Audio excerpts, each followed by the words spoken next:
ఉగాది సందర్భంగా ఈ వారం ఎన్నో ఈవెంట్స్ బుల్లితెర మీద ప్రసారమయ్యాయి. అందులో స్టార్ మా ప్రసారమైన మా ఇంటి పండుగ షో ఫుల్ జోష్తో ఎంటర్టైన్ చేసింది. ఇందులో బుల్లితెర మీద నటించే నటీనటుల కుటుంబాలు వచ్చాయి. అలాగే మై విలేజ్ షో టీం మొత్తం కూడా ఎంట్రీ ఇచ్చింది. గంగవ్వ ఇటు వెబ్ సిరీస్ లో, మూవీస్ లో నటిస్తోంది. రీసెంట్ గా సేవ్ ది టైగర్స్ లో గేమ్ చేంజర్ మూవీలో కూడా నటించింది. ఇక సేవ్ ది టైగర్స్ లో గంగవ్వ కోడలిగా జోర్దార్ సుజాత నటించింది.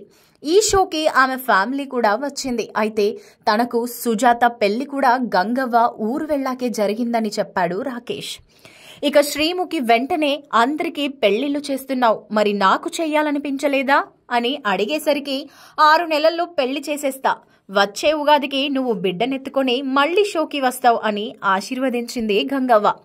అందులో అనిల్ జిలా, గంగవ్వ, శివ, లంబాడిపల్లి చందు, రాజు, శ్రీకాంత్ అంటూ మై విలేజ్ టీం గురించి చెప్పుకొచ్చింది.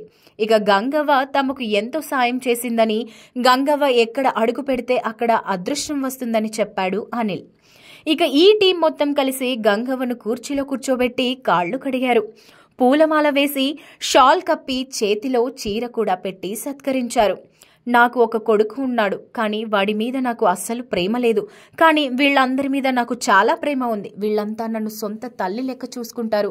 జోర్దార్ సుజాత నా కన్న బిడ్డ లెక్క ఉంటుంది. నా చిన్నప్పుడు పడిన బాధలన్నింటినీ వీళ్ళందరినీ చూశాక పోయాయి అని చెప్పి చాలా ఎమోషనల్ అయింది. ఇక సుజాత వచ్చి గంగవ్వను హక్ చేసుకుంది. Gangavva Mallesham, love story, God father వంటి ఎన్నో మూవీస్లో నటించింది. తన పల్లెటూరి యాసతో అందరినీ నవ్విస్తూ ఉంటుంది. అలాగే బిగ్ బాస్ సీజన్ 4కి కూడా వెళ్ళొచ్చింది.